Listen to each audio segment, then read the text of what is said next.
సువార్త 6వ అధ్యాయం 16వ వచనం నుంచి చూడండి. 6:16. సాయంకాలమైనప్పుడు ఆయన శిష్యులు సముద్రం దగ్గరికి వెళ్ళి దోణి ఎక్కి సముద్రపు అద్దరనున్న కపెర్నహూమునకు పోచుండగా అంతలో చీకటాయను గాని యేసు వారి యొద్దకు ఇంకా రాలేదు.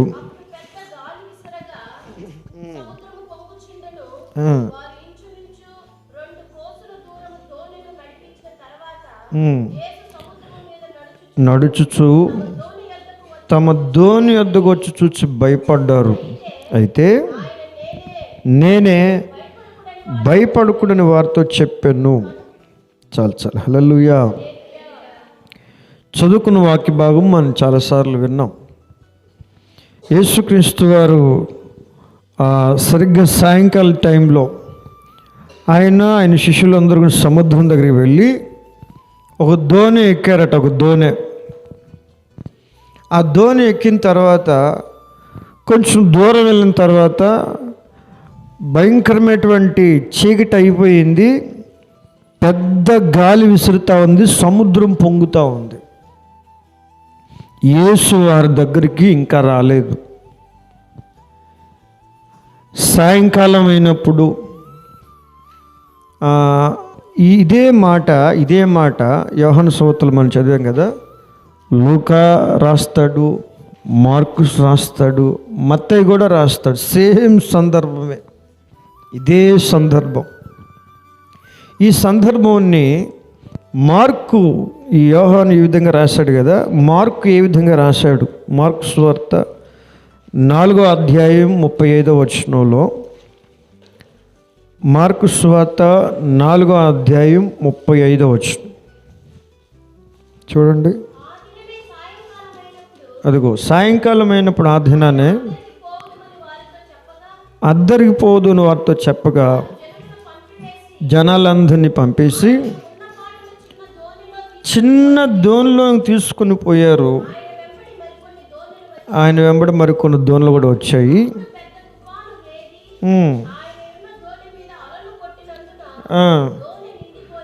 దోణి నిండిపోయింది. అమరమున తలగడ మీద తల వాల్చుకునిద్దరు. చాలా తర్వాత మనకు ఆ విషయం అని తెలుసు. సేమ్ సందర్భమే అండి, సేమ్ సిచ్యువేషనే. ఒక్కొక్కళ్ళు ఒక్కొక్క టైప్లో రాశారు. కానీ ఇక్కడ ఈయన రాస్తూ సాయంకాలం అయినప్పుడు ఆయనతో ఉన్న వాళ్ళందరినీ పంపించాడు యేసయ్య. పంపించేసి ఆయన శిష్యులు అక్కడ దగ్గరలో సముద్రపు అద్దరిలో ఒక దోణె. ఏ దోణె అయ్యా అంటే చిన్న దోణె. ఏంటది? చిన్న దోణె. పెద్ద పడవలోకి యేసయ్య శిష్యులు ఎక్కారని కాదు, లేదండి. ఒక చిన్న దోణె.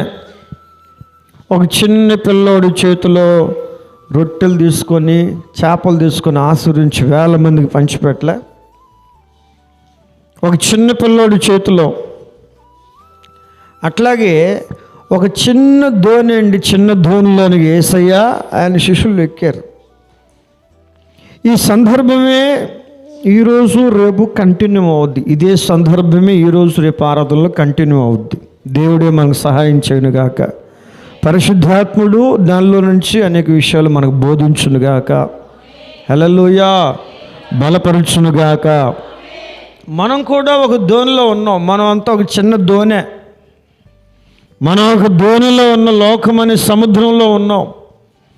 యేసయ్య ఈ దోణిలో ఉన్నాడు. యేసయ్య మనతో ఉన్నాడు. చిన్న దోణె, పెద్ద దోణె, చిన్న మంద, పెద్ద మంద అంటే చిన్న మంద భయపడొద్దు అన్నాడు. నేను నీతో ఉన్నాను, చిన్న మంద భయపడొద్దు.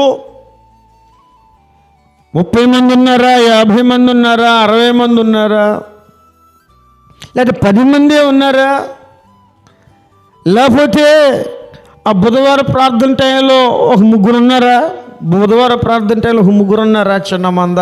నేను చెప్పాను కదా, 2-3 నా నామంలో. అది కూడా మందే, అది కూడా సంఘమే. నువ్వు సంఘంగా కూడితే అది చిన్న సంఘమే, అది కూడా దేవుని నామం ఏకీభవించిన సందర్భమే. నేను 300 మందిలో 3000 మందిలో 2-3 చిన్న ధోనే, చిన్న మందే, చిన్న సహవాసమే. కానీ యేసయ్య చిన్న ధోనిలో శిష్యులు వెళ్ళారు. మనం కూడా సముద్రం అనే లోకంలో ఉన్నాం. కానీ నోట్ చేయాల్సిన మాట ఏమిటయ్యా అంటే, సాయంకాలం అయినప్పుడు, సాయంకాలం అనేది దేనికి సాదృశ్యమయ్యా అంటే ప్రభు రాకడ సమీపిస్తున్న సందర్భానికి సాదృశ్యం. ఏం సమీపిస్తుంది? ప్రొద్దు గుంకుతా ఉంది. సాయంకాలం అంటే ఇక యేసయ్య రాకడ. ఇక మనం తెల్లవారే ఇక సాయంకాలం వస్తుందయ్యా అంటే, ఈ చీకటి కమ్ముకుంటుందయ్యా అంటే, ఇక ఉదయం అయ్యేసరికి ప్రభువుని మనం ఎదుర్కొంటాం. ప్రస్తుతం మనం సాయంకాలంలో ఉన్నాం. ప్రస్తుతం కృపాకాలం ఆఖరి గడియలలో, కృపాకాలం అయిపోయి ఆఖరి గడియలలో ఉన్నాం. శ్రమల కాలము అంచుల్లో ఉన్నాం. యేసయ్య రాకడ తదనంతరము శ్రమలు ప్రారంభమవుతాయి. సాయంకాలంలో ఉన్నాం. సాయంకాలంలో ఈ సాయంకాలాన్ని గురించి, ఓడ గురించి మన బైబిల్ చూస్తే ఓడ గురించి కొన్ని మాటలు చెప్తా. మనం కూడా దూరంలో ఉన్న మనం ఒక ఓడ కాబట్టి, ఇక మనకు ఓడ అనగానే గుర్తుకొచ్చేది ఎవరో? మన పితరుడు ప్రారంభంలో నోవహు తాత. హల్లెలూయా. ఏం చేశాడు ఆయన? ఓడ ఎవరి కోసం కట్టాడయ్యా అంటే, ఇంటి వారందరి కొరకు రక్షణ ఓడను కట్టి నీతికే వారసుడని సాక్ష్యాన్ని పొందాను. ఇంటి వారందరి కొరకు రక్షణ ఓడను కట్టి 120 సంవత్సరాలు ప్రకటించాడటండి. దేవుడు ఓడను కట్టమన్నాడు. ఓడలోనికి రండి, రక్షణ పొందండి, జలప్రళయం వస్తుందట అని 120 సంవత్సరాలు బోధ చేస్తే, యేసయ్య మాటలు చెప్తే ఎవరు విననివ్వకుండా వారి ఆలోచనలు, వాళ్ళ తలంపులు చెడిపోయి, అప్పుడే సాతానుగాడు వాళ్ళ మనసులను చెరిపేసి వాళ్ళని అంతగా పాడు చేస్తూ ఉండగా, నోవాహు జీవితంలో అంతగా ఓడను కట్టినట్టుగా ఆయన 8 మంది కుటుంబస్తులు, కొన్ని పశువులు, క్రూర మృగాలు, కొన్ని జంతువులు, ప్రాకే పురుగులు అన్నీ కూడా వచ్చి, ఆ మాట మీరు చూడండి. ఆదికాండము 8వ అధ్యాయం 4వ వచనం చూడండి. ఆదికాండం 8వ అధ్యాయము 4వ వచనం.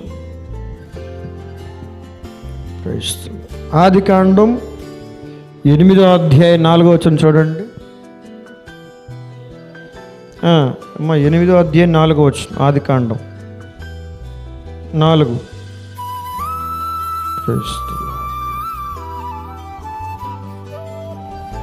అదేనా? చదువమ్మా, చదువు.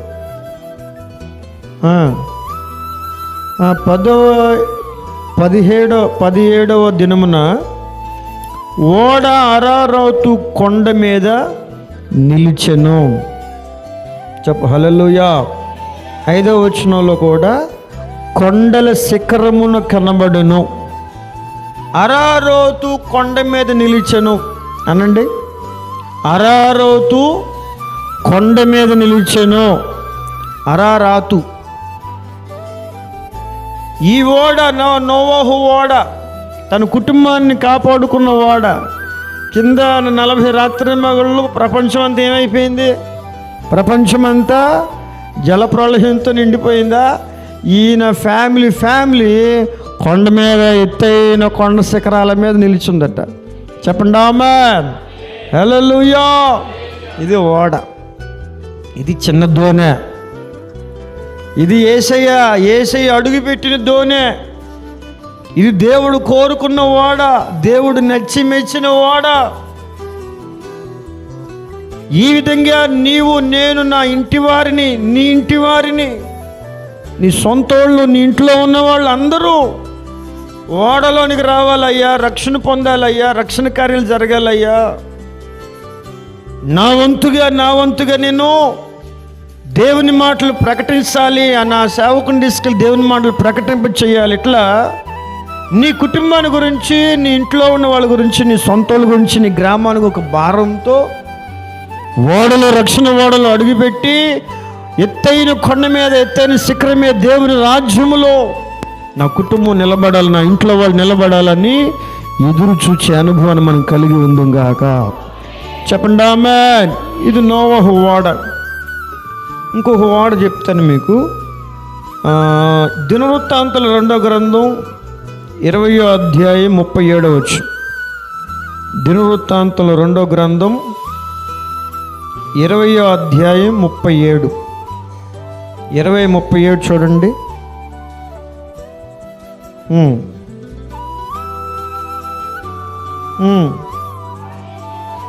నోట్ చేయనా? ఎలియాజరు, నీవు అహజ్యాతో స్నేహం చేసుకుంటేవి గనక యెహోవా నీ పనులు భంగము చేయునని యెహోషాపాతు మీద ప్రవచనం ఒకటి చెప్పాను. ఆ ఓడలు తర్షీషునకు వెళ్ళజాలకుండా బద్దలైపోయాను. తర్షీషుకి వెళ్ళకుండా ఏమైపోయిందంట? ఓడ బద్దలాయను. ఎవరు ఓడ? యెహోషాపాతు ఓడలు. మొన్న మేము పోర్టుకి వెళ్ళాం, వైజాగ్ పోర్టుకి వెళ్ళాం. అక్కడ ఎన్ని ఓడలో, కళ్ళు సరిపోలేదు, అన్ని ఓడలు. ఆ ఓడలు ఎక్కువ ఉన్నాయి, మనుషులు తక్కువ ఉన్నాయి. అన్ని దోణులు, అన్ని ఓడలు. ఎన్ని చేపలు రా నాయన, రాసులు పోసినట్టుగా పోసారు. మన జొన్న కంకిలు పోతాం రోడ్డు మీద పోసినట్టుగా. ఆ పోర్టుకి వెళ్ళే దారిలో, వైజాగ్ పోర్టుకి, ఆ పోర్టులోకి అడుగు పెట్టిన వెంటనే ఎన్ని చేపలు, రకరకాల చేపలు, 153 రకాల చేపలు బైబిల్లో ఉన్నాయి. మనకు తెలిసింది ఏ చేప? గండి చేపను, గండి చేప, ఇంకోటి ఏదో ఇంకొక 2-3 వస్తాయి మన ఊరికి. మన ఊరికి వస్తే 2-3 రకాల చేపలు వస్తాయి. ఆ 2-3 రకాల చేపలకే మనం మురిసిపోతాం. అది కూడా ఏ 10 రోజులకో వారం రోజులకో తెచ్చుకుంటే దాన్ని 2 రోజులు అంటబెట్టుకుందంట. అక్కడ అన్ని రకాల చేపలు ఉన్నాయి, మీరు చూడాలి. కానీ హల్లెలూయా. ఓడల్ పోర్టుల దగ్గర ఈయన బిజినెస్ అన్నమాట. పోర్టుల బిజినెస్ ఎవరిది? యెహోషాపాతు. భయంకరమైన కోట్ల సంపాదన. ఓడల్లో చేపలు విదేశాలకు పంపించడం చిన్న విషయం. ఓడల్లో ఈయన బిజినెస్ అదే. యెహోషాపాతు బిజినెస్ అదే. ఈయన ఏం చేశాడే అంటే, అప్పటి వరకు యెహోవాని ఆశ్రయించిన వాడు, అప్పటి వరకు యెహోవా నీవే దిక్కు అన్నవాడు, దేవుని మీద ఆధారపడినటువంటి యెహోషువ సడన్గా సహవాసాన్ని చేంజ్ చేశాడు. అహజ్యాతో సహవాసం చేశాడంట. ఎవరు అహజ్యా? ఆ పైన 35వ వచనం చదువు. 20వ అధ్యాయం 35వ వచనం. 2వ దినవృత్తాంతాల గ్రంథం 20:35 చూడండి.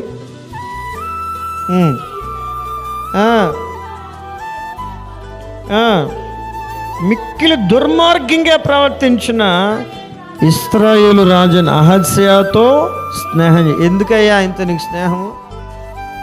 మిక్కిలి దుర్మార్గంగా ప్రవర్తించేవాడితో నీకు సహవాసం ఎందుకు? ఆయన కాంటాక్ట్లు ఎందుకు? ఎవరితో సహవాసం చేయాలి? ఎవరితో స్నేహం చేయాలి? ఎవరితో నీ మాట కలపాలి, నీ ఆలోచన కలపాలి? అంటే వ్యాపారం జరుగుద్ది, సంపాదన వచ్చిద్ది, డబ్బులు వస్తాయంటే సహవాసం మార్చేస్తావు అనమాట.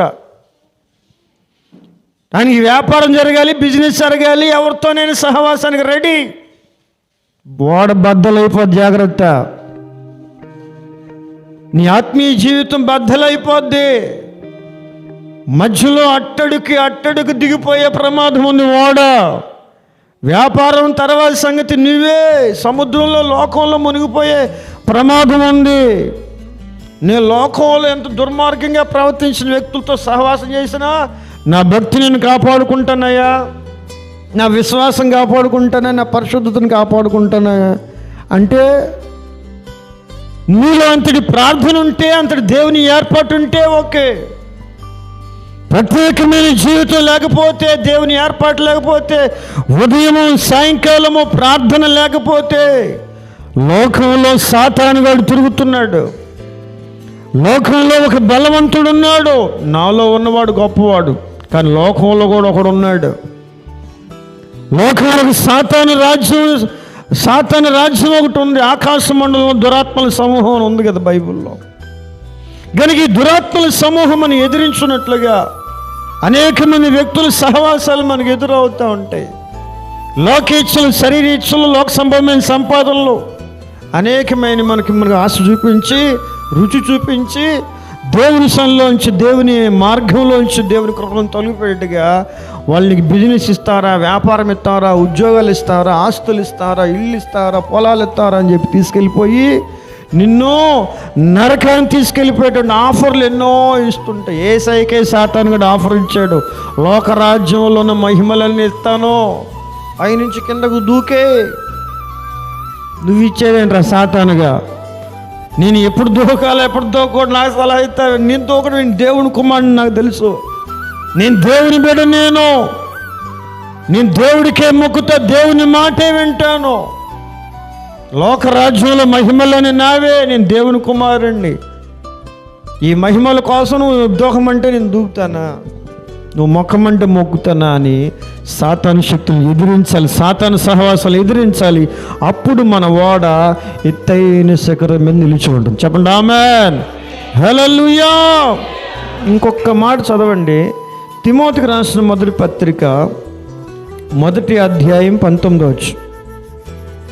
తిమోతికి రాసిన మొదటి పత్రిక 1వ అధ్యాయం 19వ వచనం. 1వ అధ్యాయం 19.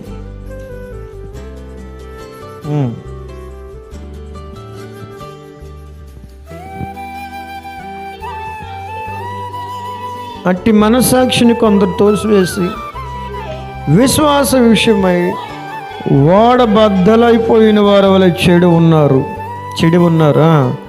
వారిలో హుమేనైనను అలెగ్జాంద్రును ఉన్నారు. వీరు దూషించబడకుండా శిక్షించబడుటకే వీరిని సాతానుకు అప్పగించి తిని. అపోస్తలుడు పౌలు గారు తన శిష్యుడైన తిమోతికి రాస్తూ, ఓడ బద్దలైపోయిన వాళ్ళే కొంతమంది మనస్సాక్షిని త్రోసేశారు. వాళ్ళకి మనస్సాక్షి అనేది లేదు. ఆదివారమే వాళ్ళకి కష్టంగా అయిపోతుంది, భారం అయిపోతుంది. పూర్తిగా మనస్సాక్షి అనేది లేదు వాళ్ళకి. రేపు రక్తమాంసాలు బాగా భుజించి పానం చేయాలి కదా, మనస్సాక్షి అనేది ఒకటి ఉంది కదా. దీన్ని శుద్ధీకరించుకోవాలి, నా శరీరం శుద్ధీకరించుకోవాలి. యేసయ్య రొట్టె ద్రాక్షరస, యేసయ్య శరీరం రక్తం అంటే మన బేకరీలో తినే రొట్టె, బేకరీలో ఒక 30 రూపాయలు తెచ్చుకొని తినే రొట్టె అనుకుంటున్నారా? అయ్యో తెచ్చుకొని అఫీషియల్గా అది చేసుకునేటువంటి ఈ ద్రాక్షరసం అనుకుంటున్నారు. యేసయ్య రక్తం, యేసయ్య శరీరం తిన్నాక నాకు ఎంత యోగ్యత కావాలి, ఎంత పరిశుద్ధి కావాలి, నాకు మంచి మనస్సాక్షి ఉండాలి, ఎవరి మీద కల్మషం తోచకూడదు. నా మనస్సాక్షికి నిర్దోషమైన మనస్సాక్షి, నిర్మలమైన హృదయం దేవుడు నాకు దయచేయాలి. దేవుడు నన్ను శుద్ధీకరించి పరిశుద్ధపరచబడాలి. ఎంతమందిని దూషించానో, ఎంతమందిని శపించానో, ఎంతమందిని దుఃఖపెట్టానో, ఎంతమంది ఏడ్చారో, ఎంతమంది గుండెలు బాదుకుంటున్నారో, నా క్రియలు, నా మాటలు, నా చేష్టలు, నా చూపులు.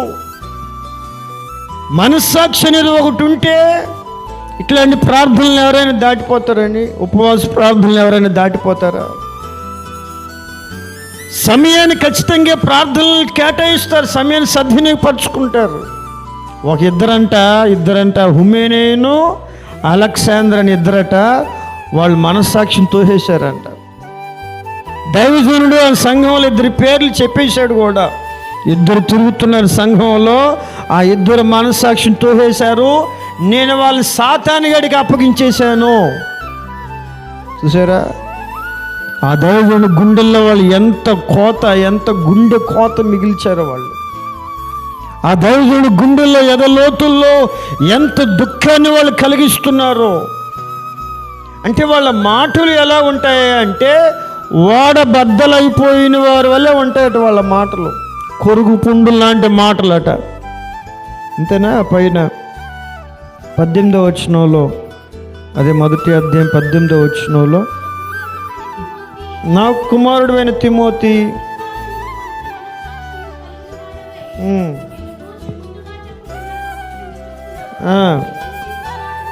మంచి పోరాటం పోరాడాలని, వాటిని బట్టి ఆజ్ఞాపన. ఇంకొక చోట ఉంటుంది, కొరుగు పుండు లాంటి మాటలు మాట్లాడే వాళ్ళు ఉంటారట. వీళ్ళిద్దరి గురించే ఆయన దైవజనుడు బాధపడుతూ చెప్పాడు. యవనస్తుడని తిమోతికి. యవనస్తుడు కానీ తెలియదు కదండి. కొత్తగా నేర్చుకుంటున్నాడు, సేవ నేర్చుకోవడానికి వచ్చాడు. తిమోతికి తెలియదు కదా, మరి అనుమతులను నోటి చెప్పాలి కదా. రే ఇద్దరు ఉన్నారా వాళ్ళు ఓడ బద్దలు అయిపోయిందిరా, వాళ్ళ మనస్సాక్షి లేదురా, వాళ్ళని సాతానికి అప్పగించేశాను. మంచి పోరాటం పోరాడాలి నువ్వు మంచి విశ్వాసం కాపాడుకో. ఓడ అనేది వాళ్ళ మనస్సాక్షి అనేది లేదు వాళ్ళకి. వాత వేయబడిన మనస్సాక్షి అనేది ఒకటి ఉందట బైబిల్లో. వాళ్ళు యేసయ్యను రెండోసారి సిలువ వేస్తున్నారంట.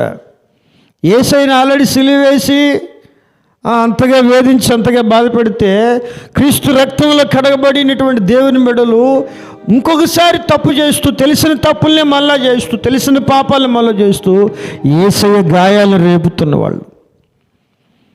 వాతవేయబడిన మనస్సాక్షి అన్నమాట. ఇక అట్టిది నూతన పరుచుట అసాధ్యమట.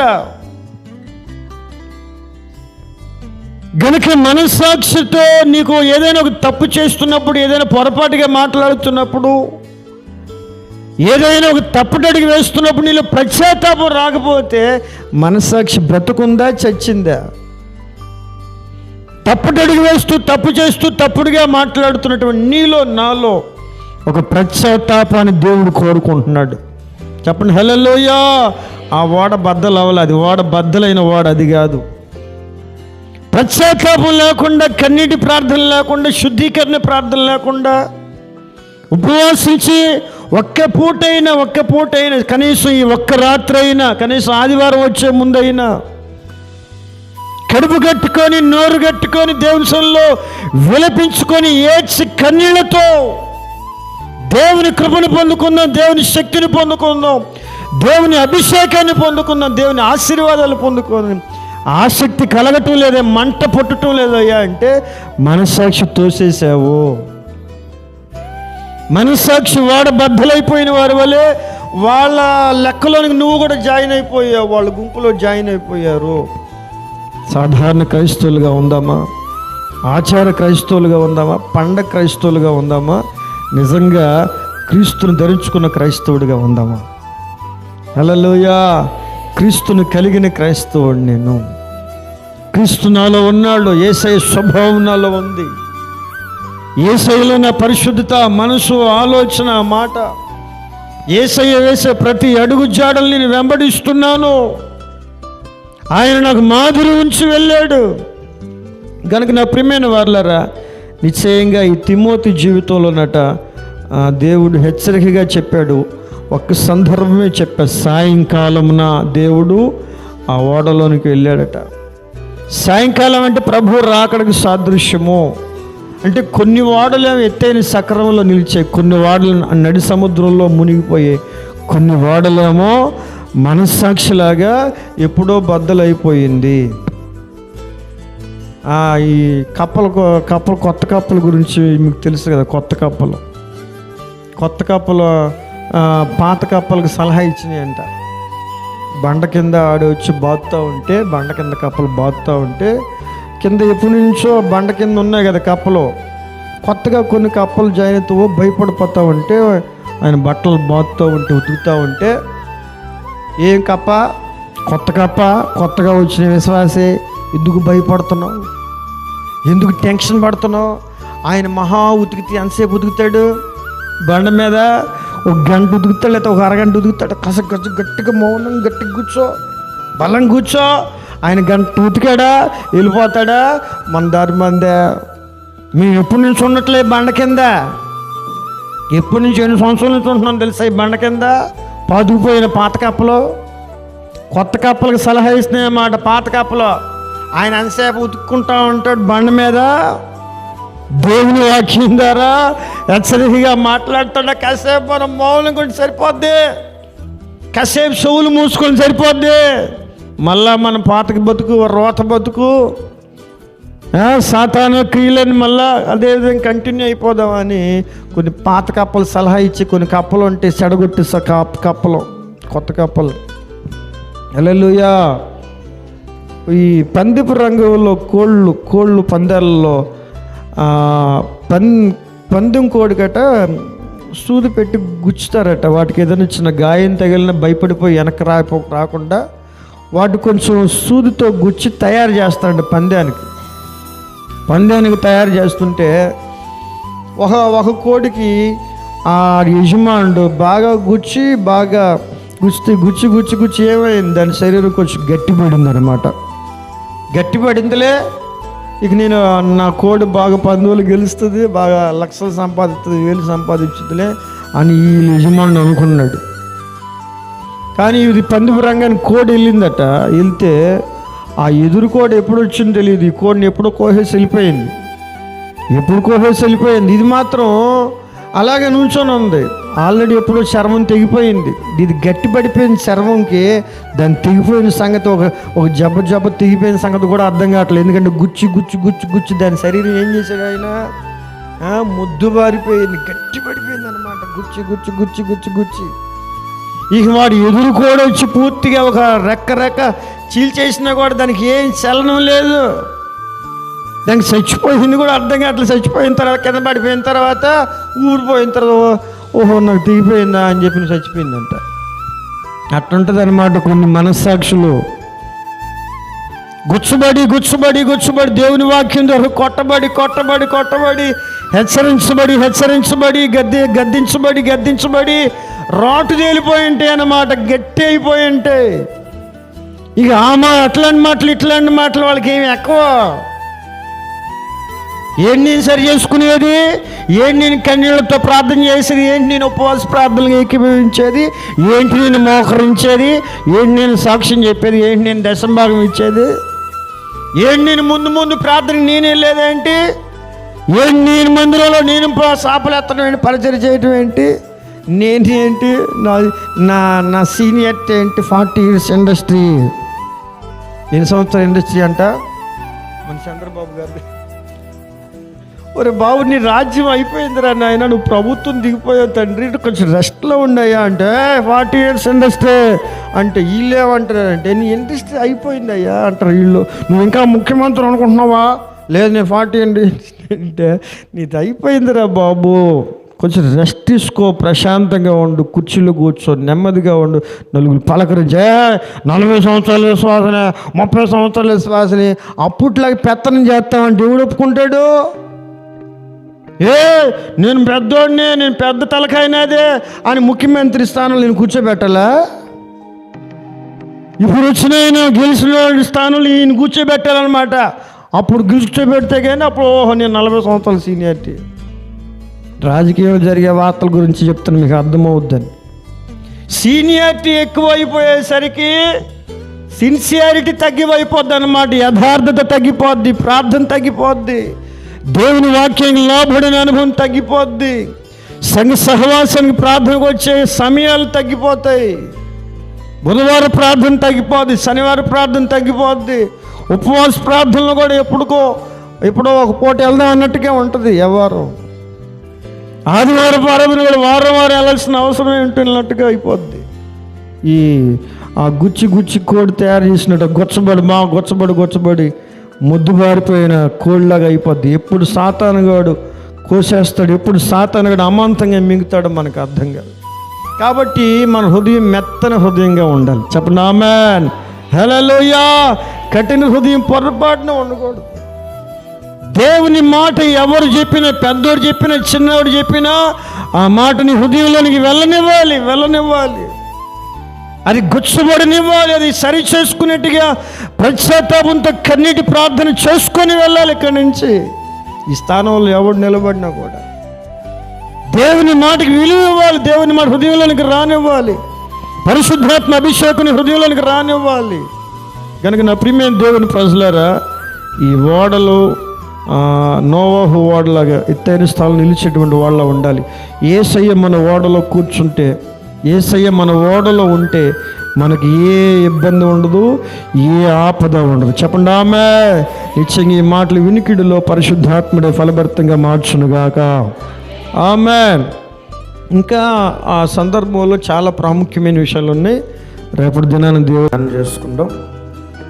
గత రాత్రి కొన్ని మాటలు మనం చదువుకున్న మార్కు సువార్త 4వ అధ్యాయం 35. మార్కు సువార్త 4:35 చూడండి.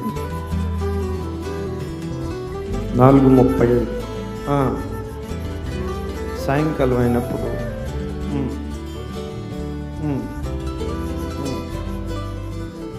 వారు జనులను పంపివేసి ఆయన ఉన్న పాటున ఒక చిన్న దోణిలోకి తీసుకుని పోయారు. ఆయన వెంబడి మరికొన్ని దోణులు వచ్చాను.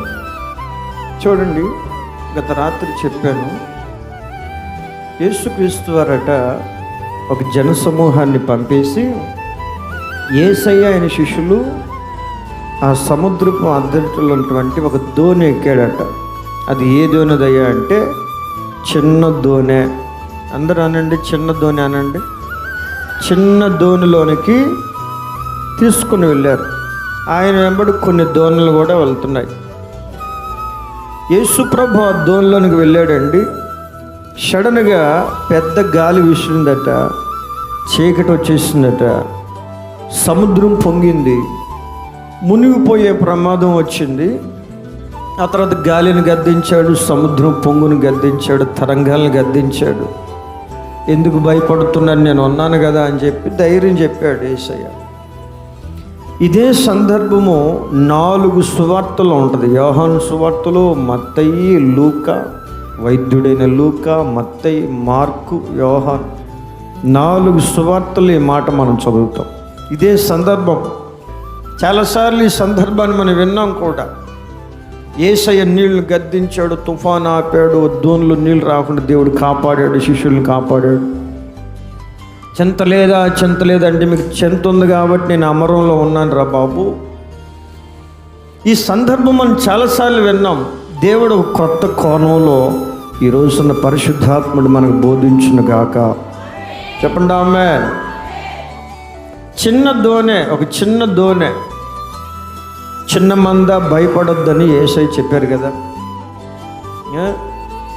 ఒక 100 మంది లేకపోతే ఒక 1000 మంది సంఘంలో నేను ఉంటాను అనలేదు కదా. 2-3 నా నామంలో ఉంటే వారి మధ్యలో ఉంటాను అన్నాడు. కాబట్టి దేవుడు ఎక్కడుంటాడు, ఎవరి మధ్యలో ఉంటాడు, ఎవరితో ఉంటాడు. చిన్న దోణిలోనికి యేసయ్య వెళ్ళాడు. ఆ దోణిలోనికి యేసయ్య అడుగు పెట్టాడు. ఒక రోజున ఒక వ్యాపారి, బేకరీ వ్యాపారి, ఆ వ్యాపారి ఏం చేశాడయ్యా అంటే, సాయంకాలం అయ్యేసరికి రొట్టెలు ఇవన్నీ మిగిలిపోతాయి కదా, బ్రెడ్లు, రొట్టెలు, కేకులు మిగిలిపోతే ఆ వీధుల్లో అక్కడ దగ్గరలో పేదోళ్ళు ఎవరైనా ఉంటే పిల్లలు పేదోళ్ళకి పంచుతాడట సాయంకాలం. ఆ వీధుల్లో ఆ రోడ్ల మీద తిరిగేటువంటి వాళ్ళు వచ్చి సాయంకాలం అయ్యేసరికి వచ్చి మిగిలిపోయిన రొట్టెలు, కేకులు ఇవన్నీ తీసుకుని వెళ్ళి వాళ్ళు కడుపు నింపుకుంటారు, ఆకలి తీర్చుకుంటారట. వాళ్ళలో ఒక అబ్బాయి మాత్రం కడుపు నిండిన తర్వాత, తినేసిన తర్వాత బేకరీ యజమాని థ్యాంక్స్ చెప్తాడంట. ఎందుకంటే ఆకలి తీర్చేవయ్యా, నా కడుపు మంట తీర్చేవయ్యా అని చెప్పి థ్యాంక్స్ చెప్తాడంట ఒక అబ్బాయి మాత్రం. మిగిలిన వాళ్ళందరూ తీసుకుని వెళ్ళిపోతారంట పరిగెత్తుకుంటా. ఒక రోజున బేకరీ యజమానుడట మనసులో ఏదో అనుకొని, ఈ అబ్బాయి థ్యాంక్స్ చెప్పే అబ్బాయి బ్రెడ్లో ఒక చిన్న ఉంగరం లాంటి, ఒక ముత్యం లాంటి ఉంగరం ఏదో పెట్టి బ్రెడ్ లాగా తయారు చేసి అబ్బాయి తీసుకున్నాడు. ఎప్పుడు వచ్చినట్టుగా అందరూ తినేసి తీసుకోవాల్సిన వాళ్ళు తీసుకుని వెళ్ళిపోయారు. ఈ అబ్బాయి కూడా బ్రెడ్ తీసుకుని వెళ్ళిపోయి థ్యాంక్స్ చెప్పి వెళ్ళిపోయాడు. తిందామని ఓపెన్ చేస్తే దానిలో ఒక ముత్యం లాంటి ఉంగరం ఒకటి వచ్చిందంట. అమ్మో, ఇది ఉంగరం ఏదో వచ్చింది, ఇది ముత్యం లాంటి విలువైన ఉంగరం వచ్చింది, ఇది నాది కాదు, బేకరీ యజమానుడు, ఇది నా ఆకలి తీర్చేవాడు అయిందని చెప్పి తిన్నగా తీసుకొచ్చి ఇచ్చాడట. ఇస్తే ఏంట్రా, నేను అది ఇచ్చింది, అది నేను పెట్టింది నేనే కావాలని పెట్టాను, నీలో ఎంత నమ్మకత్వం ఉంటుంది, ఎంత యథార్థత ఉంటుందని పరీక్షించడానికి నేనే కావాలని ఉంగరం బ్రెడ్లో పెట్టాను అన్నాడు. లేదండి, అది నాకు సంబంధించింది కాదు, ఏదో నా ఆకలి తీరుస్తున్నావు అంటే నేను ఏదో తినటానికని నీ దగ్గరికి వస్తున్నాను, కానీ నీ దగ్గర విలువైన వస్తువులు కావాలని దోచుకోవాలని దొంగలించాలని మనసు నాకు లేదండి అన్నాడు. నీ దగ్గర ఉన్న విలువైన వస్తువుల్ని దోచుకొని దొంగతనం చేయాలని మనసు, ఆలోచన నాకు లేదన్నాడట. దానికి ఆ బేకరీ యజమాని అన్నాడంట, ఈ రోజు నుంచి నిన్ను నా దత్తపుత్రుడిగా అడాప్ట్ చేసుకుంటున్నాను రా అన్నాడంట. చప్పట్లు కొట్టు గట్టిగా, హల్లెలూయా. నా సొంత బిడ్డగా చూసుకుంటాను రా ఈ రోజు నుంచి. నువ్వు అనాథ అనుకుంటున్నావా? ఆకలికి తినడానికి తిండి లేదని నిన్ను అందరూ విడిచిపెట్టేసని బాధపడుతున్నావా? ఈ రోజు నుంచి నీ బాగోగులు, నీ చదువులు, నీ వస్త్రాలు, నీ తిండి సమస్తం నీకు కావాల్సిన నివాసం. ఎందుకంటే నీలో నమ్మకత్వము నేను చూశాను, నీలో యథార్థత నేను కనుగొన్నాను. చాలామంది వచ్చి తింటున్నారు కానీ కనీసం థ్యాంక్స్ కూడా చెప్పకుండా వెళ్ళిపోతున్నారు. ఏదో మిగిలిపోయిన ఇస్తున్నాడు అన్నట్టుగా నన్ను ఏదో తీసుకుని వెళ్ళిపోతున్నారు కానీ నువ్వు మాత్రం థ్యాంక్స్ చెప్తున్నావురా, నమ్మకత్వాన్ని కాపాడుతున్నావురా. నా ప్రియమైన దేవుని ప్రజలారా, ఈ సందర్భాన్ని మీకు ఎందుకు చెప్తున్నాను అయ్యా అంటే, వీడు చిన్నోడే కావచ్చు, వాళ్ళు ఇచ్చింది వాళ్ళు మిగిలిపోయిన రొట్టెలే కావచ్చు, వీడి ఆకలి తీరింది కదా, ఆ రోజు గడిచింది కదా, ఈ దేవుడు వాడుకున్నాడు, దేవుడు చేసిన మేలు అనుకుని కృతజ్ఞత హృదయముతో తన నమ్మకత్వాన్ని, యథార్థతను కాపాడుకున్నాడు. చిన్నోడే రోడ్డు మీద పెంట కుప్పల మీద తిరుగుచున్నవాడే ఇప్పుడు ఏ స్థాయిలో ఉన్నాడు, ఏ స్థితిలో ఉన్నాడు అయ్యా అంటే, ఒక యజమానుడు ఇంట్లో మంచి వస్త్రాలు ధరించుకుంటూ మంచిగా చక్కగా చదువుకుంటూ గొప్ప స్థాయిలో ఉన్నాడు. చెప్పండి ఆమేన్, హల్లెలూయా. చిన్న ఉంగరమే కదా, చిన్నదే కదా నేను తప్పు చేస్తున్నాను, చిన్న విషయంలోగా నేను పొరపాటు పడ్డాను. దేవుడు చిన్న చిన్న విషయంలో కూడా భూతద్దంలో కొన్నిసార్లు చూస్తాడు, వీడు ఎంత నమ్మకంగా ఉంటాడు. ఒక రోజున మనం చూసే వాళ్ళకి కనబడుతున్న వాళ్ళకి వీడు ఏమీ లేనివాడే, వీడు అందరి వైపు చేతులు చచ్చి అడుక్కునేవాడే, చిన్నవాడే, చేతగానివాడే, బలహీనుడే అని అనుకుంటూ ఉండొచ్చు. దేవుడు దీన దరిద్రుల్ని సింహాసనం మీద కూర్చుని పెడతాడు, పెంట కుప్పల మీద తిరుగుచున్న వాళ్ళని సింహాసనం మీద కూర్చుని పెట్టి సమర్థుడు అని. చెప్పండి ఆమేన్, హల్లెలూయా. ఆ చిన్న ధోనిలోనకట యేసయ్య వచ్చి కూర్చున్నాడట. ఎవరు కూర్చున్నారు? యేసుక్రీస్తు వారు ఆ ధోనిలోనికి వచ్చి కూర్చున్నాడు. యేసయ్య శిష్యులు ఈ ధోనిలో ఉన్నారు. నాది చిన్న కుటుంబం అండి, చింతలేని కుటుంబం అండి, ఆ రోజు మా కుటుంబం గడిచిపోద్దండి, చిన్న కుటుంబమే కానీ యేసయ్య చిన్న కుటుంబంలోకి వస్తే విస్తారమైన ఆశీర్వాదాలు. చెప్పండి ఆమేన్, హల్లెలూయా. నాది చిన్న ఉద్యోగమేనయ్యా, నాది చిన్న పనులేనయ్యా, చిన్న పనులేనయ్యా, స్థిరమైన ఉద్యోగాలు కాదయ్యా, వ్యాపారాలు కావయ్యా. చిన్నదే కావచ్చు, కొంచెమే కావచ్చు, యేసయ్య నీ ఇంట్లో నువ్వే చేసే ఉద్యోగంలో, చదువుతున్న చదువుల్లో ప్రతి చోట యేసయ్య ఉంటే అది ఆశీర్వాదకరంగా మారునుగాక. ఇప్పుడు చూడండి, యోహాను సువార్త 6:17 చూడండి.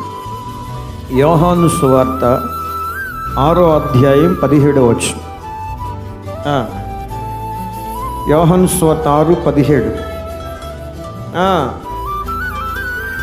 అంతలో చీకటాయను గాని యేసు వారి యొద్దకు ఇంకనూ రాలేదు. ఏమండి, నేను సాయంత్రం చెప్పింది అంటే, సాయంకాలం అయినప్పుడు అంటే ప్రభు రాకడ సాదృశ్యం కొన్ని వాడల గురించి చెప్పాను. ఆ ధోని సందర్భంలోనే మరొక మాట ఏమిటయ్యా అంటే, చీకటి అయిపోయింది, యేసు ప్రభు వాళ్ళ దగ్గరికి రాలేదంట. చీకటి అయిపోయిన తర్వాత యేసయ్య రావాలి కదా, యేసు ప్రభు ఎప్పుడు శిష్యులతో ఉంటాడు కదా, నేను ఉంటానురా, నేను మీతో ఉన్నానురా అన్నాడు కదా. యేసయ్య రాలేదు. చీకటి అయినప్పుడు యేసయ్య రాకపోతే ఎలా? కీర్తనకారుడైనటువంటి కోరహు కీర్తనలు అంటారు, చీకటి నాకు బంధువర్గమాయను. స్నేహితులు, బంధువులు దూరం అయిపోయారట, చీకటి బంధువర్గం అయిందంట. ఆయన చీకటే బంధువులు అయిపోయారంట. ఆయన బ్రతుకంతా చీకటిమయం అయిపోయింది. వాళ్ళ బంధువులు రక్త సమంతా చీకటే, నా బ్రతుకంతా చీకటి అయిపోయింది అంటాడు. యోబు భక్తుడు అంటాడు, యోబు గ్రంథం 7వ అధ్యాయం, యోబు గ్రంథం 23:15 చూడండి. యోబు గ్రంథం 23:15. కలవరపడుచున్నాను, నేను ఆలోచించినప్పుడల్లా ఆయనకి భయపడుచున్నాను. దేవుడు నా హృదయాన్ని కృంగదీశాను. సర్వశక్తుడే నన్ను కలవరపరచు. నోట్ చేయండి, అంధకారము కమ్మి ఉండినను, గాఢాంధకారము కమ్మి ఉండినను నేను నాశనం చేయబడి ఉండలేదు. హల్లెలూయా. గాఢాంధకారము అంధకారం కమ్మి ఉండినను నేను నాశనం చేయబడలేదు. ఇదే యోబు 7వ అధ్యాయం 3వ వచనం చూడండి. యోబు గ్రంథం 7వ అధ్యాయం 3వ వచనం. 7వ అధ్యాయం 3వ వచనం చూడండి.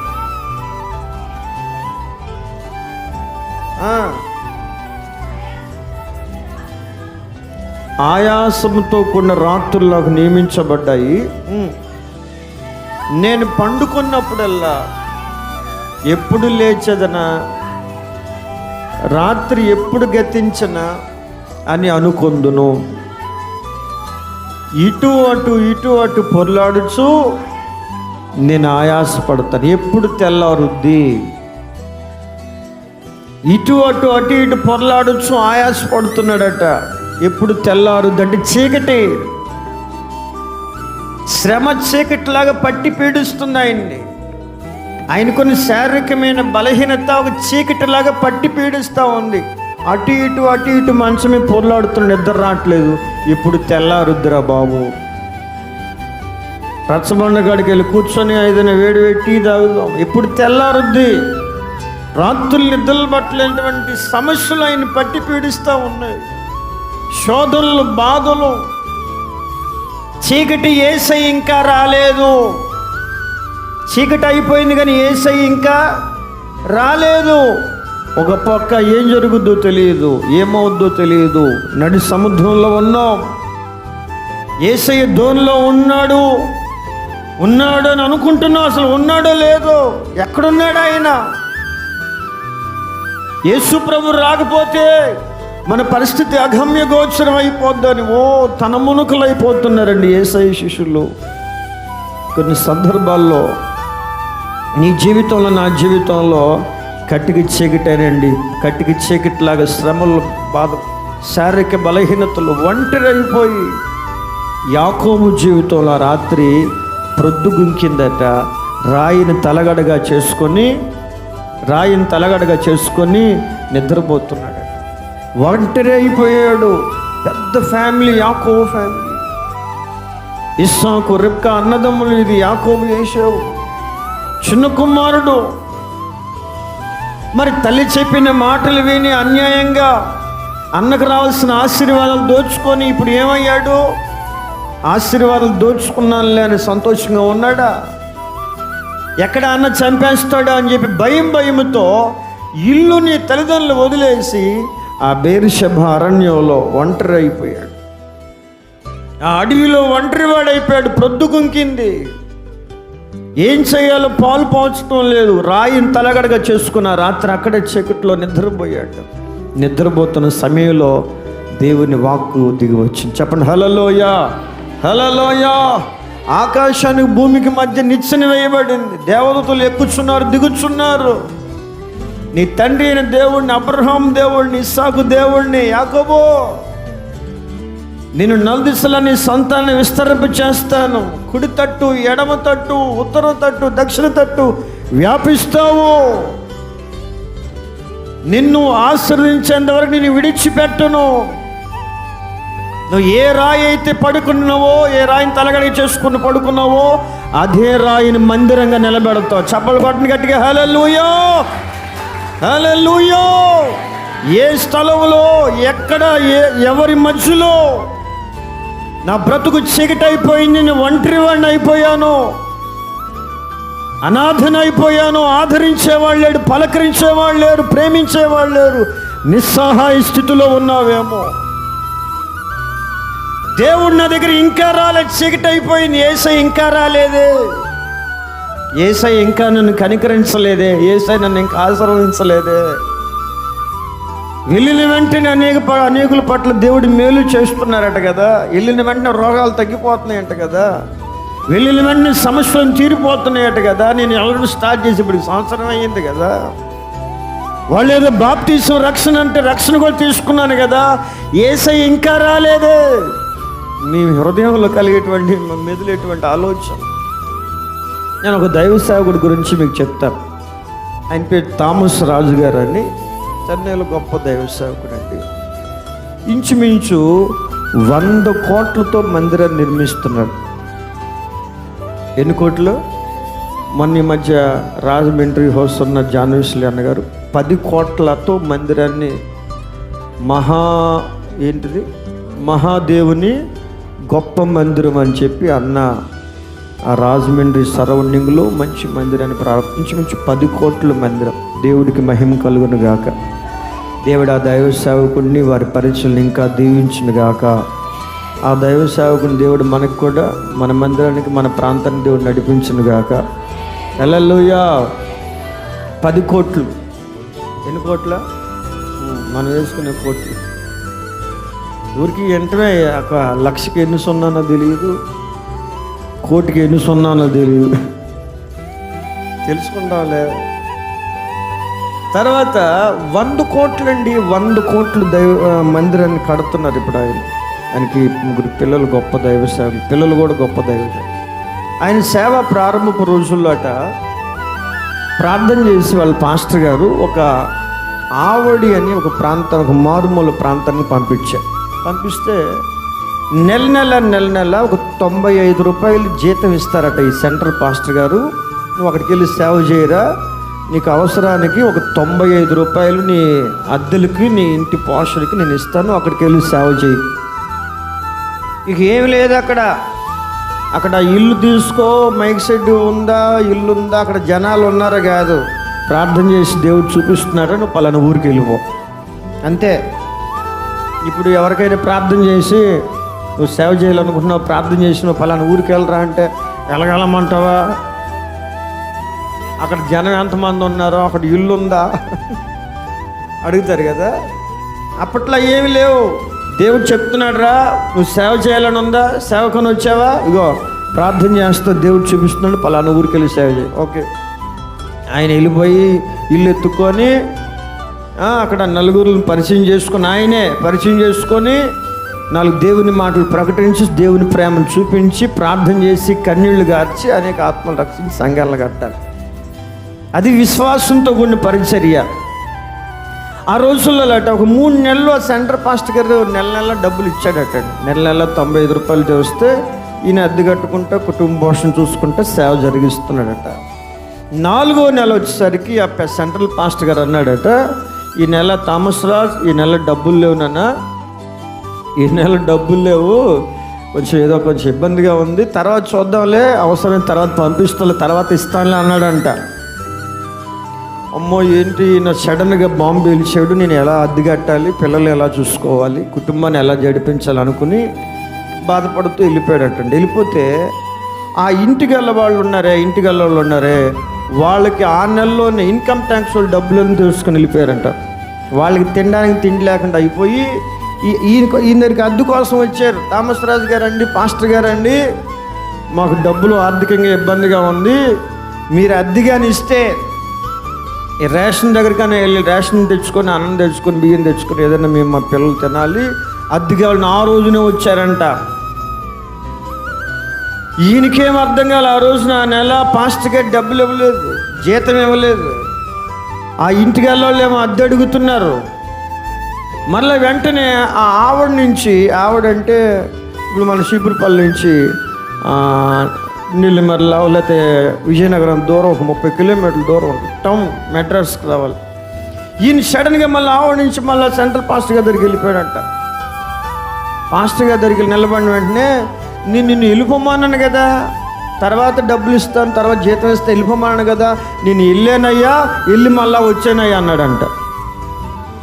అంటే ఈయన వెళ్ళిపోయి మళ్ళీ వచ్చాడు, వెళ్ళిపోయి ఇంకా వెళ్ళలేదేమనుకుంటున్నాడు ఆయన. వెళ్ళి మళ్ళీ వచ్చాడు వెంటనే. దేనికి? డబ్బుల కోసం వాళ్ళు అద్దె అడిగారు.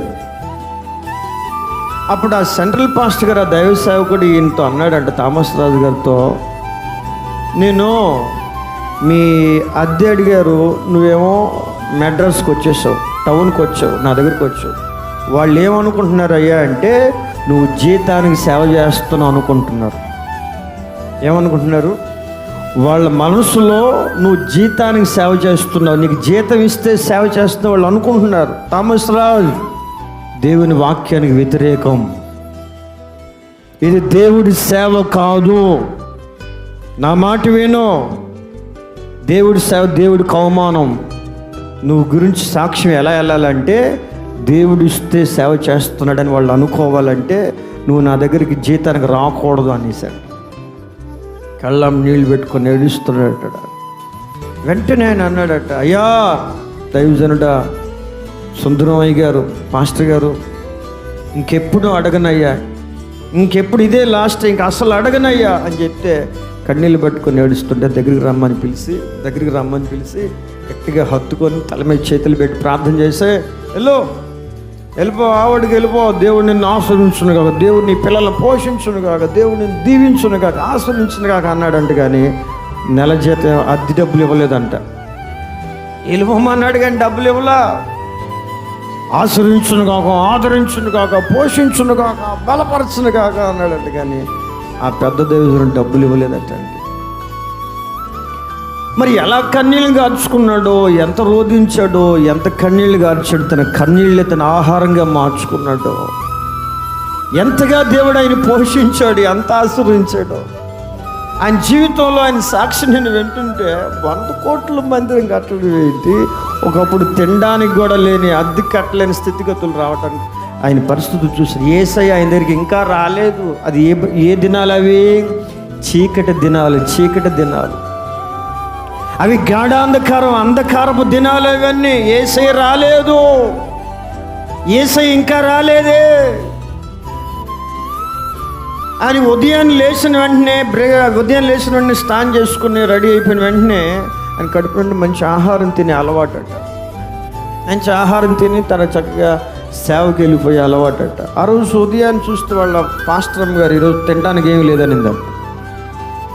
తినటానికి ఏమి లేదండి, మీరు రెడీ అయితే అవ్వండి, ప్రార్థన చేసుకుందాము అంటే ఆయన తినడానికి లేవు అని ఆయన లోపలికి వెళ్ళి వాష్రూమ్కి వెళ్ళి చక్కగా స్నానం చేసుకొని రెడీ అయ్యి ఫ్రెష్ అయ్యి వచ్చేసరికి టేబుల్ మీద మంచిగా అన్ని ఆహార వస్తువులన్నీ పేర్చున్నాయి. అతను తినడానికి మంచి ఆహారం అన్ని రెడీ, ఐటమ్స్ అన్ని రెడీగా ఉన్నాయి.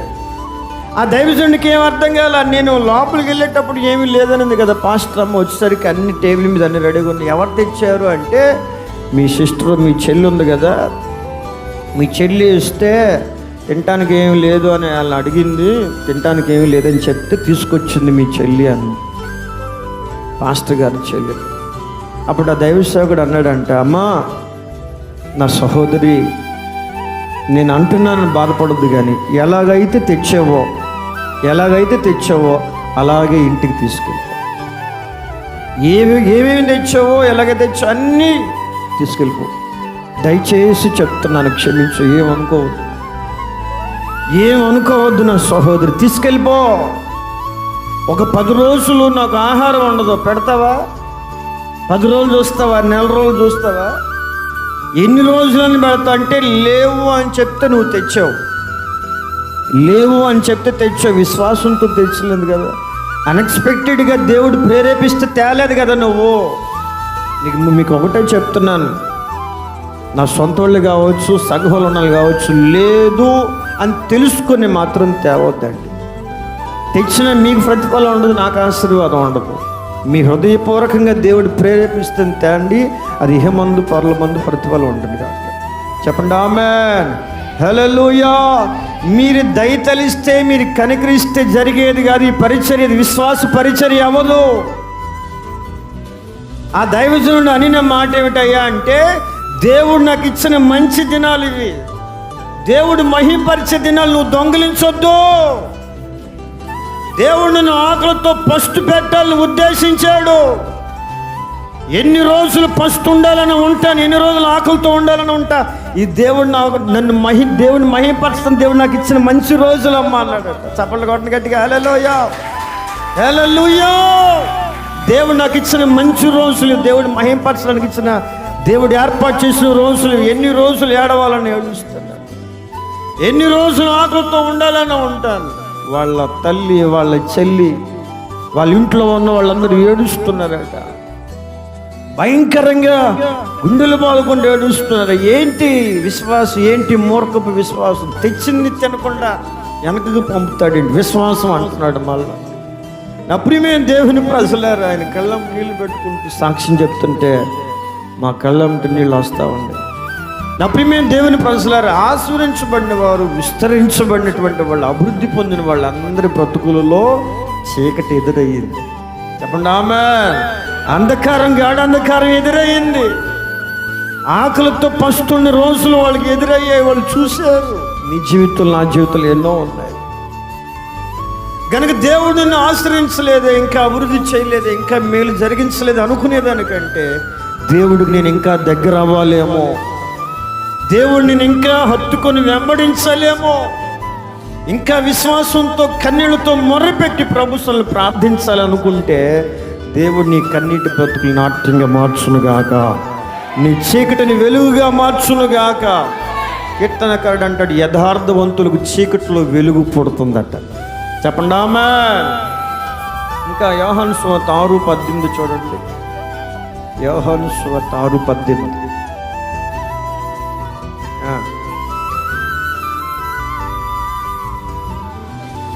అప్పుడు పెద్ద గాలి విసరగా సముద్రము పొంగుచుండెను. ఏమండి, ఒకటి సాయంకాలం గురించి చెప్పాను నిన్న. రెండవదిగా చీకటి అయింది కానీ యేసయ్య రాల. మూడవదిగా పెద్ద గాలి విసరగా భయంకరంగా నడి సముద్రంలో వస్తేటువంటి గాలి, ఎడారిలో వస్తే ఒకసారి గాలి రేగులు ఎగిరిపోయింది గాలి. ఇప్పుడు కొంచెం ధైర్యంగా ఉన్నాను కానీ అంతకుముందు నేను జషిత ఉండేటప్పుడు ఇద్దరు గట్టిగా ఒకరికొకరు పట్టుకోలే ప్రభు స్తోత్రం వాళ్ళకి వచ్చే గాలి అలాంటిది, వచ్చే వర్షం అలాంటిది. చిన్న వర్షమే, చిన్న గాలే, రేగులు ఎగిరిపోయింది. ఎవరు ఉంటుంది, కొండలు ఉన్నాయి కదా, కొంచెం ఎడారిలాగా ఉంది కదా. నడి సముద్రంలో వచ్చేటువంటి గాలి వీరి జీవితంలో ఎదురయ్యిందండి. అయితే అక్కడ జరిగిన సందర్భం చూడండి. 6వ అధ్యాయం 19వ వచనం. యోహాను సువార్త 6:19. నడిపించిన తర్వాత యేసు సముద్రం మీద నడుచుచు తమ దోణి దగ్గరకు వచ్చుట చూచి భయపడ్డారు. అయితే ఆయన నేనే, భయపడకుడని వారితో చెప్పాను. హల్లెలూయా. మీరు దీనిలోనే మత్తయి సువార్త 14:22 చూడండి. మత్తయి సువార్త 14:22. వెంటనే పంపివేసి శిష్యులు దోణి ఎక్కి తనకంటే ముందుగా ఆయన వారిని బలవంతం చేశాను. ఆయన తన జనసమూహాలను పంపివేసి ప్రార్థన చేయుటకు ఏకాంతంగా కొండెక్కాను. వాళ్ళందరినీ పంపించేసి ఈయన ఏం చేస్తున్నాడు, వాళ్ళందరికీ ఇండుకోలు చెప్పి ఆధారం చెప్పి ఏకాంతంగా ప్రార్థన చేయుటకు కొండ ఎక్కినానండి. ఏకాంతంగా ప్రార్థన చేయుటకు కొండ ఎక్కెను. హల్లెలూయా. సంఘంగా ప్రార్థన చేయుటకు సంఘంగా సమకూడును, ఇది వేరే. సంఘంలో ప్రార్థన వేరండి. సంఘంలో అందరూ చూసేటప్పుడు ప్రార్థన అందరూ చేస్తారు. నువ్వు చేస్తావు, నేను చేస్తాను, చాలాసేపు చేస్తాం. కానీ ఎక్కడ చేయాలి, ఎలా చేయాలి? ఏకాంతముగా, పర్సనల్గా, వ్యక్తిగతంగా. ఏమండి, దానియేలు ఎన్నిసార్లు ప్రార్థన చేసేవాడట రోజుకి? 3 మారు ఆయన వైపు చేతులు చాచి ప్రార్థన చేస్తూనే ఉండాడు. యెరూషలేము వైపు చేతులు చాచి. ఇంకా యోసేపు పాత నిబంధన యోసేపు దేవునితో అనుబంధం ఉన్నాయి, దేవునితో సహవాసం ఉంది. ఆయన బ్రతుకులో ఎన్నో చీకటి దినాలు ఉన్నాయి. 17 సంవత్సరాల నుంచి 30 సంవత్సరాల వరకు 13 సంవత్సరాలు దేవుడి ద్వారా పరిశోధించబడుతున్నాడు. దేవుడితో ఒక సహవాసం అండి. దేవుడితో సహవాసం అంటే దేవునితో మాట్లాడాలి, దేవుడికి ప్రార్థన చేయాలి, దేవుని వెంబడించాలి, దేవుని అంటిపట్టుకొని ఉండాలి. ఆదివారం రావటమే కష్టం అవ్వకూడదు, ఆదివారం రావటమే కష్టం అవ్వకూడదు, బలవంతం అవ్వకూడదు. ఆదివారం ఆరాధన ఎప్పుడు అన్నట్టుగా శనివారం ప్రిపరేషన్తో ఉండాలి. ప్రతిరోజు ఉదయం లేచిన వెంటనే ఏకాంతంగా ప్రభుత్వంలో ప్రార్థించాలి, సాయంకాలం ప్రార్థన చేయాలి, కుటుంబంగా ప్రార్థన చేయాలి. అన్ని వదిలేసి నీకు నీవు ఒక గదిలోనికి వెళ్ళి ఏకాంతంగా మనసు విప్పి కన్నీళ్లతో దేవుని సన్నిధిలో ప్రార్థించాలి. హల్లెలూయా. నీ భర్త నిన్ను అరిచినప్పుడు, నీ భార్య నిన్ను అరిచినప్పుడు, పిల్లలకి వ్యతిరేకమైనప్పుడు ఏడ్చే ఏడుపు కాదు, ఆ ఏడుపు మొహం వాసిద్ది. అదే దేవుని సన్నిధిలో కన్నీళ్లతో బైబిల్ ముందు పెట్టుకొని దేవుని పాదాల దగ్గర ఏడ్చి చూడు, నీ మొహం ఎంత ప్రకాశిస్తుందో.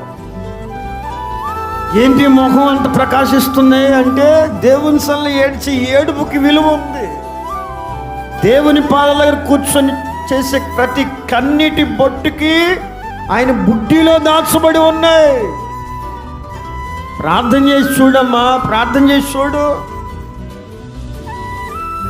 ఒక స్తుతుల బుక్ ఒకటి తయారు చేద్దామని ప్రిపరేషన్ అవుతూ ఉంది, దానికోసం మీరు ప్రార్థన చేయండి. ఒక స్తుతుల బుక్ ఒకటి, భూమి ఆకాశాలు సూచించిన దేవా మీకు స్తోత్రం అని ఉంటుంది. అందులో సర్వ సృష్టికర్తకి ఆదే సంభూతుడు అని యేసయ్య, దానికి రెఫరెన్స్ కూడా ఉంటుంది. స్తోత్రమయ్యా అంట. మోషే ప్రార్థన చేస్తుండగా మొన్నను కురిపించిన యేసయ్య మీకు స్తోత్రమయ్యా. యెహోషువ ప్రార్థన చేస్తుండగా సూర్యచంద్రులు నిలిపిన వాడా అని ఉంటుంది. స్తోత్రం అయ్యా. పౌలు శీలలు ప్రార్థన చేస్తుండగా చెరసాల పునాదులు అదిరించినట్టుగా సంఖ్యలు తెప్పండి కార్యం చేసే దేవా మీకు స్తోత్రమయ్యా అని ఉంటుంది. మీకు స్తుతుల బుక్ వచ్చింది. మీరు ప్రభువుని అంతగా పొగడండి, మీకు ఇల్లు పనులు అయిపోతాయా, పగులు అయిపోయిన వెంటనే ఆ స్తుతుల బుక్ చదువుతా, యేసయ్యను పొగడండి. చెప్పండి హల్లెలూయా. తలుపులు తెరవబడతాయి, సంఖ్యలు ఊడిపోతాయి. ఎవరో చూడాలి, ఎవరో మెచ్చాలి చేసే ప్రార్థనలు ఆపేయండి. ఎవడు మెచ్చడు, దేవుడు అసలే అంగీకరించుడు. వ్యక్తిగతంగా పర్సనల్గా ప్రార్థన చేయి, కన్నీళ్లతో మొర్రబెట్టు. యేసు ప్రభు ఉన్నాడండి, యేసు ప్రభు శిష్యులతోనే ఉన్నాడు. ఏకాంతంగా వీళ్ళకి గాలి ఎసరుతుందని తెలుసు, చీకటి అయిపోద్దని తెలుసు, నడి సముద్రంలో ఎన్నో ఆటంకాలు ఎదురవుతాయని తెలుసు. అందుకని ఈయన ప్రార్థనలో ఉన్నాడు. యేసుక్రీస్తు వారు ప్రార్థించిన అనుభవం ఉందండి. ఇంకొక మాట చూడండి, యేసయ్య గద్దించినట్టుగా చూస్తాం, యేసయ్య తుఫానుని గద్దించినట్టుగా చూస్తాం. ఎక్కడుందన్నమాట? యోహాను సువార్త 6వ అధ్యాయంలోన, యోహాను సువార్త 6వ అధ్యాయం 16వ వచనంలో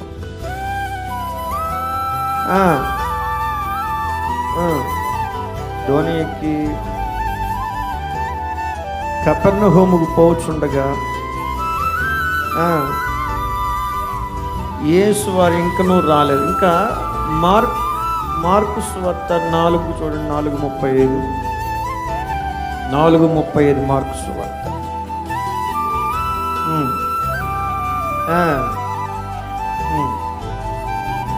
చెప్పగా పంపివేసి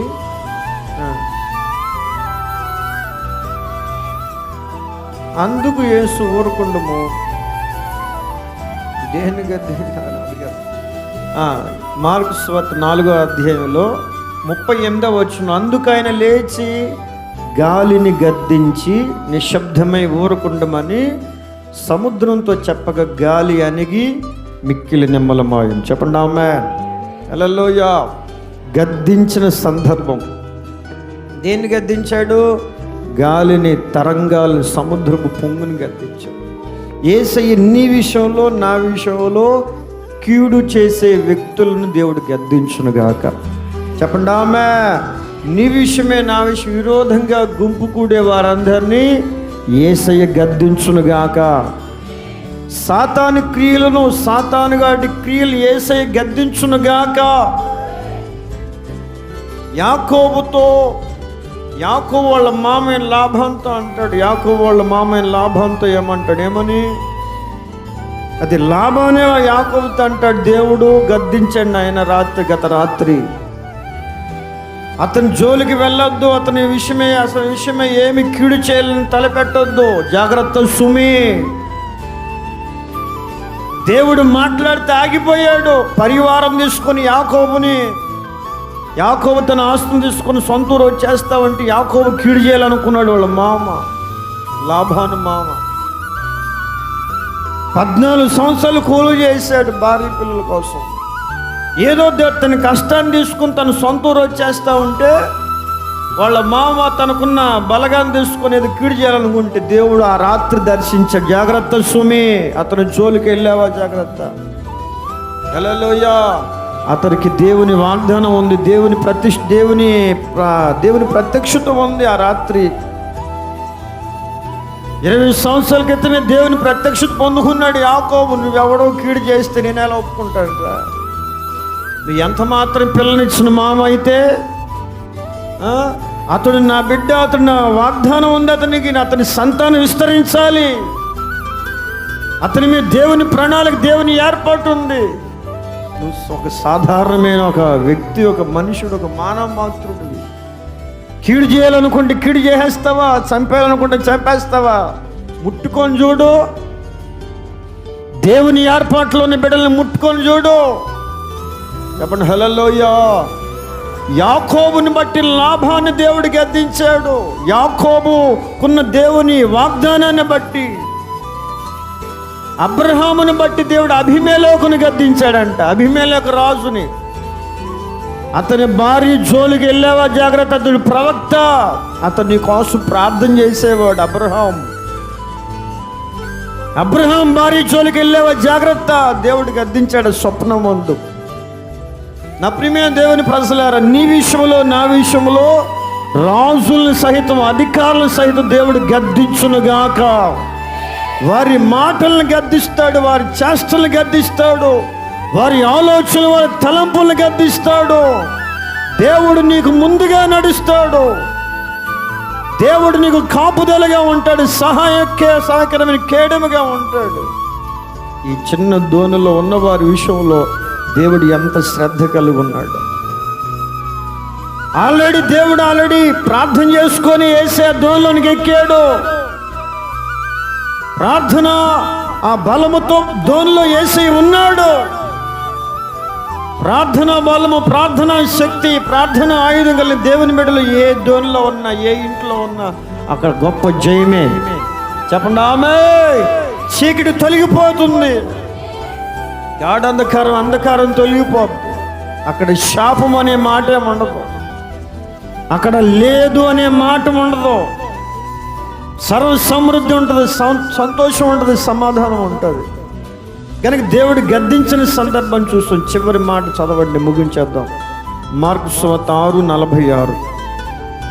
మార్కు సువార్త 6:46లో ఆయన వారిని వీడుకొలిపి, ఏమండి వీడుకొల్పి అంటే వాళ్ళకి ఆదరణ చెప్పి ఏం చెప్పాడు ఆయన దగ్గరికి వచ్చేటువంటి వాళ్ళ బిడ్డల విషయంలో వీడ్కోలు చెప్పాడంటే. వీడ్కోలు వాళ్ళకి వీడ్కోలు చెప్పకపోతే ఏమి? వాళ్ళు వచ్చారు, ప్రార్థన చేసుకుని వెళ్ళారు, వాళ్ళకి వీడ్కోలు క్షేమంగా వెళ్ళరండి, సంతోషంగా వెళ్ళరండి, సమాధానంగా వెళ్ళండి, ఆశీర్వాదకరంగా ఉండండి, పిల్లలతో సంతోషంగా ఉండండి, మీరు మీ పిల్లల్లో మీ కుటుంబాల్లో రక్షణ పొందుదురుగా, ఆశ్రయించబడగా. ఆదరణ ఎందుకు చెప్పాలా? యేసయ్య ఆ సందర్భంలో యేసయ్య ఎన్ని మాటలు దాచి ఉంచాడు చూసారా? వీడ్కోలు చెప్పి, ఆదరణ చెప్పి. యేసయ్య మీకు ఎంతమందికి ఆదరణ చెప్పాడు, ఎంతమందికి ఆదరణ చెప్పాడు? ఒక రోజు నాకు సహోదరి అంట వాళ్ళ భర్తకు తెలియకుండా ఒక 2-3 లక్షలు సంపాదించింది. 2-3 లక్షలు సంపాదించింది. తెలియకుండా సంపాదించిందంటే వాళ్ళ భర్తకు తెలియకుండా పిల్లలకి నేను తినేద్దామని కాదు, లేకపోతే వీళ్ళ అమ్మ నాన్నకి పెడదామని కాదు, వాళ్ళ కోసమే, వాళ్ళ ఫ్యామిలీ కోసమే. తన భర్త ఏ రోజు ఆ రోజు గారు కూలీనాలు చేసుకునేవాడు కాబట్టి నమ్మటం చేతగాక, మరి ఎంతకాలం వాళ్ళ మాటలు చేతగాక ఈ సహోదరి మరి ఆ పని ఈ పని చేసి మరి ఎలా సంపాదించిందో, వ్యాపారాలు చేసి బట్టల వ్యాపారం చేసిందో, కుట్టు మిషన్ కుట్టిందో, రాత్రింబవళ్ళు నడువు నొప్పి ఉన్నా, వెన్ను నొప్పి ఉన్నా, మోకాళ్ళ నొప్పులు ఉన్నా, ఎన్ని రాత్రులు నిద్రలు చంపుకుందో, సంపాదించిన సంపాదన ఈ నెల చిట్టీలోకి ఇచ్చి మరి చిట్టీలు కడుతున్నట్టు ఉంది. చేతులకు డబ్బులు వచ్చే టైంలో ఈమె వెళ్ళిపోయింది, జెండా లేపింది. ఎవరు? ఈ చిట్టి వ్యాపారి. ఈ సంపాదన అంతా చిట్టిలోకి దారపోసింది, చిట్టిలో వెళ్ళిపోయారు. చిట్టీలు కడుతున్నారు, జాగ్రత్త. ఒకవేళ పాడితే ముందు పాడేసేయండి, లేకపోతే హల్లెలూయా. ఎందుకు అలగట్టుకోవటం? ఎందుకు? ఏదో వడ్డీ వస్తుంది, ఏదో కొంచెం సంపాదన పెరుగుద్ది అనుకుంది, ఏదో ఆశపడింది పాపం. అవును, తప్పేం లేదు. ఇప్పుడు ఆమెకి ఏం చేయాలో అర్థం కావట్లే. ఎందుకు నేను ఇంత తప్పు చేశాను, ఎందుకు నేను ఇంత తొందరపడ్డాను, నా భర్త తెలియకుండా నేను చేయటం వల్ల ఇది జరిగిందేమో, నేను ఎందుకు కష్టపడాల్సి వచ్చింది, అసలు కష్టపడకుండా ఉంటే నెమ్మదిగా సుఖంగా ఉంటే నా భర్త తెచ్చిన సంపాదన నాకు తిండి గడిచిపోయేది కదా, పిల్లల్ని జాగ్రత్తగా చూసుకుంటే సరిపోయేది కదా, పిల్లల్ని ఆలన పాలన చూడకుండా కుటుంబ క్షేమం కోసం నా భర్త నా పిల్లల కోసం ఇంత కష్టపడితే దేవుడు ఇంత అన్యాయం చేస్తాడా? దేవుడు ఉన్నాడా? బ్రతుకుండి సాధించేది ఏంటని ఉరి వేసుకొని చద్దాం అనుకున్నాడు. పురుగుల మంది తగ్గి చద్దాం. దేవుడు లేడు, దేవుడు ఉంటే ఎందుకు జరుగుద్ది ఇలాగా? ఇన్ని సంవత్సరాల కష్టం ఒక్కసారిగా వేస్ట్ అయిపోవటం ఏంటి? నేను బ్రతుకుండి సాధించేది ఏంటి? నేను సచ్చినానే నా పిల్లలకన్నా క్షేమం కలుగుతాను అనుకుందట. అప్పుడు సడన్గా ఒక పాట వస్తుందంట. ఏమని? మదిలో ఉన్న భీతిని తొలగించును మహిమాన్వితుడే నీ ప్రక్క నిలుచును, చీకటి తెరలు తొలగించును, అరుణోదయ కాంతి ఉదయించును, చీకటి తెరలు తొలగించును, అరుణోదయ కాంతి ఉదయించును, ఆగని కన్నీరు ఇంకా సంతోష వస్త్రములగును, అవమానించిన వారే అభిమానులుగా మారును, ఆగని కన్నీరు ఇంకా సంతోష వస్త్రములగును, అవమానించిన వారే అభిమానులుగా మారును, నీలో ఉన్నవాడు గొప్పవాడు, నీతో ఉన్న దేవుడే నిజ దేవుడు, నీలో ఉన్నవాడు గొప్పవాడు, నీతో ఉన్న దేవుడే నిజ దేవుడు. దద్దరిల్లు హృదయమా కన్నీరు కలవరమేల, అన్ని వేళలందున కీర్తించి స్తుతించుమో, వాగ్దానమిచ్చినవాడు నమ్మదగినవాడు, నిన్ను కాపాడువాడు కునుకడు నిద్రపోడు, వాగ్దానమిచ్చినవాడు నమ్మదగినవాడు, నిన్ను కాపాడువాడు కునుకడు నిద్రపోడు. దద్దరిల్లు హృదయమా కన్నీరు కలవరమేల, అన్ని వేళలందున కీర్తించి స్తుతించుమో. ఆమేన్, హల్లెలూయా. మహిమాన్వితుడు నీ ప్రక్క నిలుచున్నాడమ్మా, నీతో ఉన్నవాడు గొప్పోడమ్మా, నువ్వు నమ్ముకున్న దేవుడు నిజమైన దేవుడమ్మా. చీకటి తెరలు తొలగిపోయి అరుణోదయ కాంతి ఉదయిస్తుంది. ఇప్పుడు ఆగని కన్నీరు సంతోషంగా వస్త్రాలు ధరించుకుని సంతోష వస్త్రంగా మారుతుందమ్మా. దేవుని పట్ల అద్భుతం చేస్తాడు. ఎందుకు అంత బాధపడుతున్నావు? ఎందుకు వేదన పడుతున్నావు? ఎందుకు చావాలి నేను? హల్లెలూయా. ఎందుకు చావాలి? సాతాను వాడు ఎందుకు నన్ను ప్రేరేపిస్తున్నాడు? చచ్చి నేను ఏం సాధిస్తాను? నా పిల్లలకు అన్యాయం జరుగుద్ది, నా భర్తకు అన్యాయం జరుగుద్ది. దేవుడు నా పట్ల అద్భుతం చేస్తాడంట. దేవుడు వీడుకోలు చెప్పాడా? ఆదరణ చెప్పాడా? దేవుడు ఆమె ధైర్యం చెప్పాడా? దేవుడు ఆమె మంచి సలహా ఇచ్చాడు, ఆలోచన చెప్పాడా? ధైర్యం తెచ్చుకుంది. చెప్పండి ఆమేన్, హల్లెలూయా.